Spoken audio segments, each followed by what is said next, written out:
దేవుడు నాకు అన్యాయం చేశాడేమో అనిపించే విధంగా కొన్ని సన్నివేశాలు జరుగుతాయి. ఆల్రెడీ మీకు కొన్ని జరిగి ఉండొచ్చు, లేదా భవిష్యత్తులో కొన్ని జరగబోతుండొచ్చు.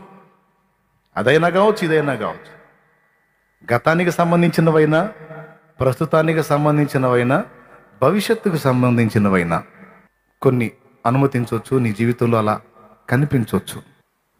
మీలో ఎప్పుడన్నా ఎవరికైనా ఈ ప్రశ్న వస్తే, గతంలో వచ్చినా, ప్రస్తుతం ఆ ప్రశ్నలోనే ఉన్నా, భవిష్యత్తులో రాబోతున్నా, ఎప్పుడు కూడా మన అంతరంగంలో శిలాక్షరాలుగా ముద్రించుకోవలసిన మాట, దేవుడు అన్యాయస్తుడు కాడు.